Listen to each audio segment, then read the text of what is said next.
होती है और हमारे सामने लॉस एंजलिस का दृश्य आता है और यहाँ पर हम एक डोनट शॉप को देखते हैं और ये सुबह सुबह का वक्त होता है और इसी डोनट शॉप के आगे एक आर्मर ट्रक रुका हुआ होता है जो बिल्कुल ही खाली है और इस ट्रक के ड्राइवर अंदर गए हुए हैं। लेकिन वो जैसे ही डोनट शॉप से बाहर आते हैं कुछ लोग आकर के उन पे बंदूक तान देते हैं और उन्हें पीछे हटने के लिए कहते हैं ताकि उनके ट्रक को ये लोग चुरा सके। लेकिन जल्दी ही इनके एक साथी को मिसअंडरस्टैंडिंग हो जाती है और वो गार्ड पे गोली चला देता है और गोली की आवाज सुनने के बाद जल्दी यहाँ पे पुलिस वाले आने लगते हैं। इसीलिए वे सारे चोर अपनी जान बचाने के लिए पुलिस वालों पे गोलियां चलाने लगते हैं और पुलिस वाले भी इन पे अंधाधुंध गोलियां चलाते हैं और बहुत देर तक ऐसे ही गोलीबारी होती रहती है और ये लोग कुछ पुलिस वालों को मार गिराते हैं और उसके साथ साथ उन दोनों गार्ड्स को और यहाँ से भागने लगते हैं। लेकिन इन्हें पता है कि यहाँ से भागना आसान नहीं है क्योंकि वो पुलिस वाले इनके पीछे लगे हुए हैं। तभी हम इनके एक साथी को देखते हैं जिसका नाम है मैक और मैक ने पुलिस के रेडियो को हैक कर रखा है, इसलिए उसे पता है कि पुलिस वाले यहाँ पे कितनी देर में पहुंचेंगे। फिर वो सारे चोरों को कहने लगता है कि तुम लोगों को यहाँ से जल्दी निकलना पड़ेगा। फिर ये लोग जल्दी जल्दी यहाँ से भागने लगते हैं और ये अपने साथ आर्मर ट्रक को भी लेकर के जाते हैं। लेकिन जैसे ये लोग अड्डे पे पहुंचते हैं हम इनके मुखिया को देखते हैं जिसका नाम है रे और रे के अलावा उसकी टीम में और भी कुछ लोग हैं और रे के बाद इस टीम को लीड करता है इंसन। रे और इंसन दोनों मरीन में थे लेकिन मरीन छोड़ने के बाद उन लोगों ने डकैती शुरू कर दी और यहाँ के सारे बैंक्स को लूटने लगे। और इनका तीसरा साथी है डोनी। डोनी एक बारटेंडर है लेकिन वो एक बहुत ही अच्छा ड्राइवर है इसीलिए वो उनकी गैंग में है। और इनका चौथा साथी है बॉस्को और बॉस्को से यह गलती से गोली चली थी जिससे इतना सारा बखेड़ा हुआ है, इसीलिए रे उस पर बहुत ही ज्यादा गुस्सा हो जाता है और कहता है कि आज हमने कुछ लोगों को मारा है और ये सब कुछ तुम्हारी गलती के कारण हुआ है। फिर इंसान इन दोनों को अलग करता है और रे अंत में बॉस्को को कहता है कि उस जगह पे जा करके देखो कि पुलिस वाले आखिर वहाँ पे क्या कर रहे हैं, इसीलिए भी बॉस्को वहाँ के लिए निकल पड़ता है। तभी सुबह हो जाती है और सुबह में हम फिर से डोनट शॉप को देखते हैं लेकिन अब यहाँ पे डिटेक्टिव निक आ चुका है और वो बहुत ही ध्यान से यहाँ की सारी चीजों को देख रहा है और उसे पता लगता है कि यहाँ पे रात में 4 पुलिस वालों को मारा गया है और उसके साथ साथ 2 ट्रक के गार्ड्स को। फिर वो पूछता है कि ट्रक के अंदर क्या था, तब पुलिस वाले बताते हैं कि वो बिल्कुल खाली था। इसीलिए अब निक सोच में पड़ जाता है और वो समझ नहीं पाता है कि आखिर कोई खाली ट्रक के लिए इतना खून खराबा क्यों करेगा। इसीलिए अब निक को इन चोरों पर शक होने लगता है कि जरूर कुछ बड़ा करने वाले हैं। फिर वो बाकी लोगों से पूछता है कि क्या यहाँ पे कोई फिंगरप्रिंट मिला है, तब वो लोग कहते हैं कि नहीं। जाते समय उन लोगों ने यहाँ पे एक ब्लास्ट किया जिससे सारे के सारे फिंगरप्रिंट्स खराब हो गए। फिर निक कहता है कि यहाँ की सारी सीसीटीवी फुटेज मुझे चाहिए और इतना कहने के बाद वो जाने लगता है। तभी हम बॉस्को को देखते हैं जो इन सब की तस्वीरें खींच रहा है। लेकिन निक के जाने से पहले यहाँ पे पुलिस वाले आ जाते हैं। तब निक उनसे बदतमीजी करने लगता है और हमें पता लगता है कि निक कितना अड़ियल और पागल आदमी है। तभी बॉस्को इन सारी तस्वीरों को लेकर के पहुंचता है रे के पास और दिखाता है कि वहाँ पर एक जासूस आया था जिसका नाम है निक। इसीलिए अब रे निक के बारे में सारी चीजें देखने लगता है और उसे पता लगता है कि निक की अपनी सरकार से नहीं बनती क्योंकि वो बहुत ही जिद्दी और अड़ियल है। लेकिन वो अभी भी एक जासूस इसलिए है क्योंकि वो इस काम में बहुत ही माहिर है और जिस भी केस के वो पीछे लगा है उसने उसे जरूर सोल्व किया है और उसका काम करने का तरीका बहुत ही अलग है। पुलिस की शक्ल में वो एक गुंडा है, इसीलिए अब रे भी सोच में पड़ जाता है। तभी हम निक को देखते हैं जो अपने साथियों से बात कर रहा होता है और वो कहता है कि यहाँ पे जितनी भी चोरियां हुई है मुझे उन सब की लिस्ट देखनी है। और उसे पता लगता है कि पिछले कुछ दिनों में लॉस एंजलिस में बहुत सारी चोरियां हुई है लेकिन कहीं पर कोई भी फिंगरप्रिंट नहीं मिला है और सारी की सारी चोरियां बहुत ही क्लीन की गई है। इसीलिए अब निक को समझ में आ जाता है कि ये काम कुछ शातिर लोगों का है और जिस तरीके से वो गोली चलाते हैं और उनका जैसा निशाना है उसे देख करके ऐसा लगता है कि या तो वो लोग आर्मी में थे या फिर पुलिस में थे। और इतना कहने के बाद निक अपने लोगों को कहता है कि उन सारे लोगों की लिस्ट निकालो जितने भी लोग कभी आर्मी में थे और वो जेल गए हों। फिर इन्हें यहाँ पे एक रे नाम के आदमी के बारे में पता लगता है जो कभी मरीन में हुआ करता था लेकिन कुछ समय पहले वो जेल गया था लेकिन अब वो जेल से छूट चुका है। तब निक पूछता है कि वो कब जेल से छूटा है और डेट देखने के बाद निक यहाँ पे चौंक जाता है क्योंकि जब से रे जेल से बाहर आया है तब से इस शहर में चोरियां हो रही हैं। इसीलिए अब निक को पूरा का पूरा शक हो जाता है रे पे और कहता है कि मुझे लगता है कि इसने अपने एक गिरोह बना रखा है जिसमें तकरीबन 6 से 7 लोग हैं और वो सब मिलकर चोरियां कर रहे हैं। इसीलिए अब ये लोग रे पे नजर रखने लगते हैं और इन्हें पता लगता है कि रे एक आदमी से मिलता है जिसका नाम है डोनी और डोनी बहुत ही अच्छी गाड़ी चलाता है और वो एक बारटेंडर भी है। इसलिए निक कहता है कि अब हम इसी को पकड़ेंगे और यही सच्चाई उगलेगा। इसीलिए अब अगले दिन निक पहुंचता है डोनी के बार में और यहाँ पर निक मैक को भी देखता है। तभी उसकी नजर पड़ती है डोनी पे और वो डोनी का पीछा करने लगता है। इसीलिए बार जैसे ही बंद होता है और डोनी बाहर निकलता है तब निक उसका पीछा करने लगता है और मौका मिलते ही उसे बेहोश कर देता है। फिर थोड़ी देर के बाद डोनी की आंख खुलती है घर में और वो समझ नहीं पाता है कि वो कहाँ पे है, इसीलिए वो बाहर आता है। तभी वो देखता है कि यहाँ पे निक के ग्रुप के सारे लोग हैं और ये शराब पी रहे हैं और उसके साथ साथ यहाँ पे लड़कियां भी होती हैं लेकिन अभी लोग लड़कियों को भगा देते हैं और वो डोनी से पूछने लगते हैं कि हमें रे के बारे में बताओ। तब शुरू में डोनी कुछ नहीं बताता, उसके बाद ये लोग उसे टॉर्चर करने लगते हैं और निक उसे विश्वास दिला देता है कि अगर उसने कुछ नहीं बताया तब उसे यहीं पे शूट कर देगा। इसलिए अब डॉनी पूरी बात बताने लगता है और कहता है कि मैं ज्यादा कुछ भी नहीं जानता। मेरे बार में जितने भी लोग आते हैं उन सबको पता है कि मैं एक शानदार ड्राइवर हूँ। इसीलिए मार्कस नाम का एक दिन एक आदमी आया मेरे पास और उसने मुझे बॉस्को से मिलवाया और बॉस्को मुझे लेकर के गया रे के पास। तब रे ने कहा कि मैंने सुना है कि तुम शानदार गाड़ी चलाते हो, क्या तुम मुझे दिखाओगे? फिर मैंने डॉनी को गाड़ी चला करके दिखाया और वो बहुत प्रभावित हुआ और उसने मुझे काम दिया और जल्दी ही हमने एक बैंक लूटा जिसमें मुझे बहुत सारे पैसे मिले। तब से ऐसा ही चल रहा है, लेकिन इसके अलावा मैं कुछ भी नहीं जानता क्योंकि मैं गाड़ी लेकर के बाहर खड़ा होता हूँ और मैं गाड़ी चला करके उन्हें वापस लाता हूँ। तब निक पूछता है कि वो अगली चोरी कहाँ पे करने वाले हैं। तब डॉनी कहता है कि मुझे कुछ भी नहीं पता क्योंकि वो मुझे कुछ भी नहीं बताते, वो मुझे एक दिन पहले बताते हैं और फिर मुझसे काम करवा करके भगा देते हैं। तब इन बातों को सुनने के बाद निक कहता है कि अब तुम जा सकते हो, लेकिन जैसे ही वो तुम्हें कुछ बताएं तुम हमें बताओगे। इसीलिए अब डॉनी यहाँ से जाने लगता है, लेकिन वो जैसे ही यहाँ से निकलता है उसे रे का कॉल आता है। तभी हम निक को देखते हैं और अब निक के पास रे के ग्रुप के सारे लोगों की जानकारी है, इसीलिए वो सबके बारे में छानबीन कर रहा है और इन्हें पता लगता है कि इस टीम में जितने भी लोग हैं वो सारे के सारे मरीन में थे,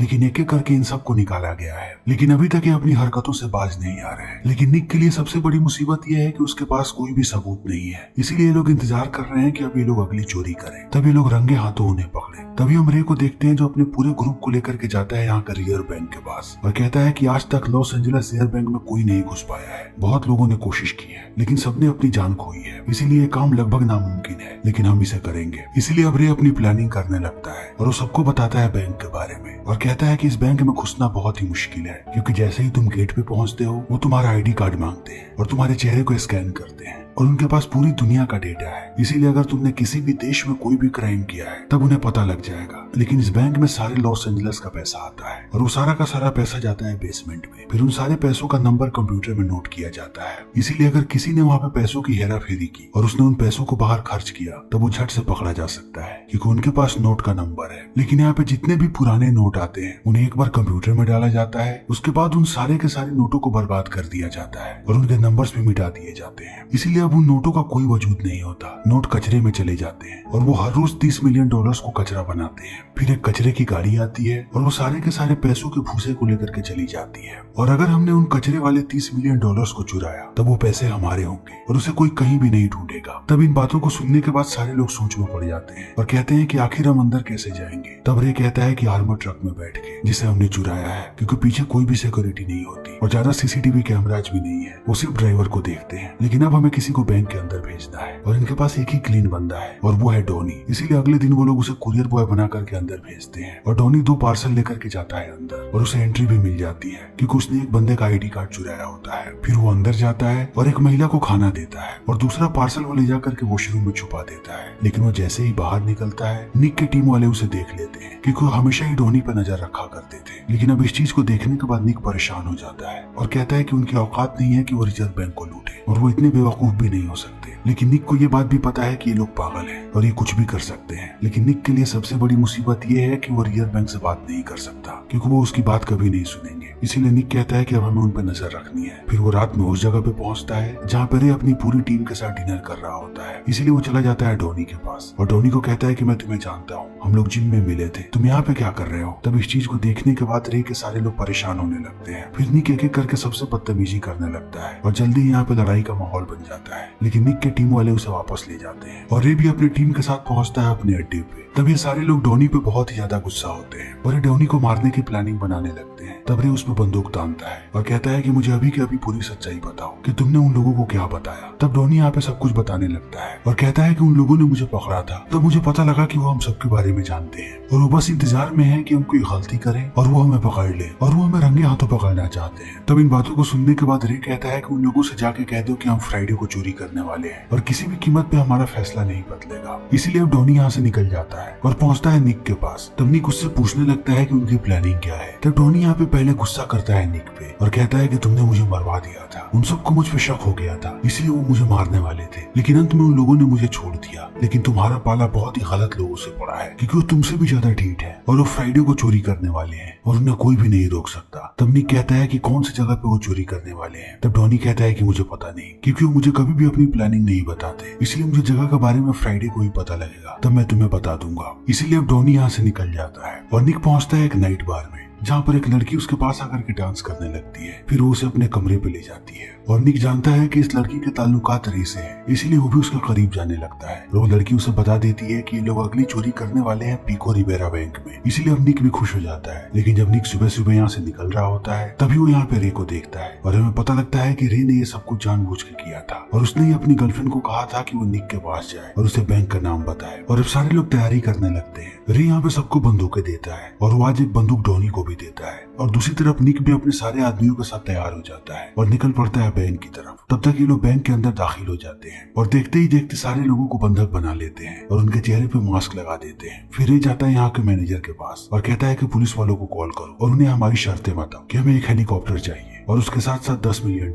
और पुलिस वाले जितनी देरी करेंगे हम उतने ही ज्यादा यहाँ के लोगों को मारेंगे। तो इस बात को सुनते ही पुलिस की बहुत सारी गाड़ियां यहाँ पर चली आती हैं और इस चीज को देख करके निक भड़क जाता है और वो पहुंचता है यहाँ की FBI की टीम के पास और कहता है कि तुम लोग यहाँ पे क्या कर रहे हो, ये हमारा केस है और हम उन्हें रंगे हाथों पकड़ने ही वाले हैं। तभी इनके एक नेगोशिएटर अंदर कॉल कर देता है और इस चीज को देखने के बाद रे भड़क जाता है और अपने आदमी को कहता है कि एक लड़की को मार दो। इसीलिए इसका आदमी एक लड़की को ले जाता है अलग कमरे में और उसे गोली मार देता है। तब इस चीज को देखने के बाद अब निक और भी ज्यादा भड़क जाता है। तब पुलिस वाले कहते हैं कि हम जल्दी से जल्दी हेलीकॉप्टर का जुगाड़ कर रहे हैं लेकिन इसमें थोड़ा टाइम लगने वाला है, इसीलिए सारे लोग इंतजार करने लगते हैं। तभी हम मैक को देखते हैं और मैक ने यहाँ का रिजर्व बैंक की लाइन हैक कर ली है और अब मैक को पता लग जाता है कि समय आ चुका है जब पिको रिवेरा बैंक से पैसा जाएगा रिजर्व बैंक में और ये की टीम इसी बात का इंतजार कर रही थी। इसीलिए वे लोग मैनेजर को लेकर के जाते हैं तिजोरी के पास और उसे तिजोरी खुलवाते हैं और यहाँ पे एक बहुत ही बड़ा ब्लास्ट करते हैं जिसे देखने के बाद सबको लगता है कि इन लोगों ने तिजोरी तोड़ी है। तभी निक की नजर पड़ती है यहाँ के टनल पे और वो समझ जाता है कि ये तिजोरी नहीं बल्कि टनल के टूटने की आवाज थी। इसीलिए वो अपनी बंदूक लेता है और अंदर जाने लगता है। तब वो देखता है कि अंदर के सारे लोग सलामत हैं और जब वो अंदर जाता है तब हमें पता लगता है कि उन लोगों ने किसी को नहीं मारा है और वो लड़की भी सलामत है जिसे वो अंदर लेकर के गए थे। लेकिन अब ये लोग यहाँ पे एक बड़ा सा होल देखते हैं और वो समझ जाते हैं कि ये सारे लोग टनल से भाग चुके हैं और निक को एहसास होने लगता है कि ये लोग शायद गए हैं रिजर्व बैंक और ये बड़ा हाथ मारने वाले हैं।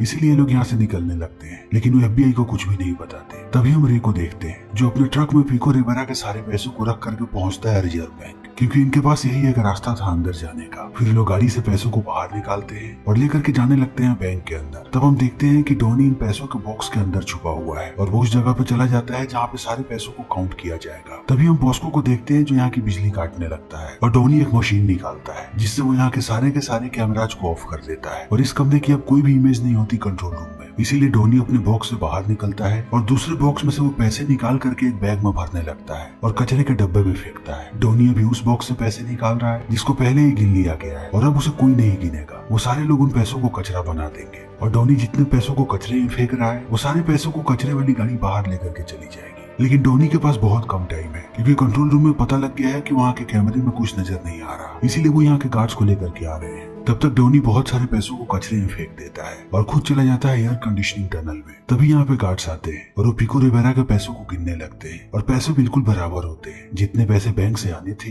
एग्जैक्ट उतने ही पैसे आए होते हैं। इसलिए वो रे और एंसन को यहाँ से जाने के लिए कहते हैं और जितने भी पैसों को डॉनी ने कचरे में फेंका था और कचरे की गाड़ी उसे भी लेकर के जाने लगती है और एयर कंडीशनिंग टनल से होता हुआ डॉनी पहुंचता है वॉशरूम में और जो खाने का डब्बा उसने अंदर छोड़ा था अब वो उसे निकाल लेता है और अंदर जाकर के एक लेडी को डिलीवर करता है और डिलीवरी बॉय बनकर के बड़े ही चालाकी के साथ दरवाजे से बाहर निकल जाता है। तभी हम कचरे की गाड़ी को देखते हैं जो यहाँ से बाहर जा रहा होता है। तभी से हम वैसे ही एक कचरे की गाड़ी आती है और जिस कचरे की गाड़ी में पैसे हैं वो किसी और रास्ते चली जाती है और जिस गाड़ी में सिर्फ कचरा है वो गाड़ी रास्ते पे जाने लगती है और उसी गाड़ी को आकर के बॉस को रोकता है और उसे लगता है कि यही वो गाड़ी है जिसके अंदर कचरे में सारे पैसे हैं। लेकिन उसे पता नहीं है कि वो गाड़ी कहीं और ही जा चुकी है और इनके साथ कोई और हेराफेरी कर रहा है। इसीलिए वो कचरे की गाड़ी को लेकर के उस जगह पे जाने वाला है जहाँ पे सारे लोग मिलने वाले हैं। तभी निक की टीम यहाँ पे डॉनी को पकड़ लेती है कि उन्हें लग रहा है कि डॉनी उन्हें धोखा दे रहा है, लेकिन डॉनी यहाँ पे सारी बातें बता देता है और वो ये भी बताता है कि रे अभी कहाँ पे है और वो कहाँ जाने वाला है। इसलिए निक अपनी पूरी टीम को लेकर के निकल पड़ता है। तब तक सारे कचरे के डब्बों को निकाल करके रे भी निकल जाता है और उनकी गाड़ी जाकर के फंस जाती है एक ट्रैफिक में और यही पे निक उन्हें देख लेता है और रे को भी ये बात पता लग जाती है। इसीलिए सारे लोग अपनी अपनी बंदूकें निकाल लेते हैं और देखते ही देखते यहाँ पे घमासान लड़ाई होने लगती है और चारों तरफ गोलियां चल रही होती है और सब एक दूसरे के जान के प्यासे। रे यहाँ पे बहुत सारे पुलिस वालों को मारता है। तब वो लोग भी इनके साथियों को मारने लगते हैं। वो सबसे पहले बॉस्को को मारते हैं, उसके बाद इंसन को भी मार देते हैं और इस चीज को देख करके रे भागने लगता है। तब निक उसका पीछा करता है और निक जब उसके सामने जाता है तब उसे बंदूक नीचे रखने के लिए कहता है, लेकिन रे जैसे ही बंदूक उठाता है निक उस पर दनादन गोलियां चला के उसका काम तमाम कर देता है और वापस आता है अपनी गाड़ी के पास। तब उसे पता लगता है कि डोनी यहाँ से भाग चुका है, लेकिन जब वो रे के गाड़ी के पास जाकर के कचरे के डब्बे को देखता है तब उसे पता लगता है कि इसमें पैसे नहीं है बल्कि सिर्फ पैसों का चूड़ा है। इसीलिए वो समझ नहीं पाता है कि ये लोग इतने बेवकूफ कैसे हो सकते थे कि इन्होंने कचरे के लिए अपनी जान दे दी। इसीलिए निक इन सारी चीजों को पता लगाने लगता है और वो उस बार में जाता है जहाँ पे डोनी काम किया करता था। तब उसे पता लगता है कि डोनी यहाँ से काम छोड़ के जा चुका है। तभी वो दीवार पे एक तस्वीर देखता है जिसमें एक फुटबॉल टीम होती है और डोनी भी इसी टीम के साथ खेलता था। और इसी तस्वीर में यहाँ पे निक देखता है मैक को और हम उस आदमी को भी देखते हैं जो असली पैसों वाले कचरे के ट्रक को लेकर के जा रहा था, जिसके बारे में पुलिस को कोई भी आइडिया नहीं था। तभी निक देखता है कि यहाँ पे हर तरफ रिजर्व बैंक के एम्प्लॉई है, इसीलिए वो बाहर निकलता है और देखता है कि रिजर्व बैंक बिल्कुल बगल में ही है। तब हमें यहाँ पे पूरी बात पता लगती है कि इस पूरे रॉबरी का मास्टरमाइंड डोनी था और उसने ये पूरी की पूरी प्लानिंग बताई थी रे के गैंग को। और रिजर्व बैंक के बारे में वो सारी जानकारियां लोगों से निकलवा लेता था क्योंकि रिजर्व बैंक के सारे एम्प्लॉई इसी बार में आते थे और नशे की हालत में उनसे बहुत सारी जानकारियां निकलवाता था। और उसने जानबूझकर पुलिस वालों को सारी चीजें बताई ताकि पुलिस वाले रे के गैंग को मार दे और ये सारे पैसे लेकर के फरार हो जाए। इसीलिए उसने असली कचरे की गाड़ी को पहले ही गायब करवा दिया था और उन सारे के सारे पैसों को टायर में भर के दूसरे देश भिजवा दिया और इधर रे का पूरा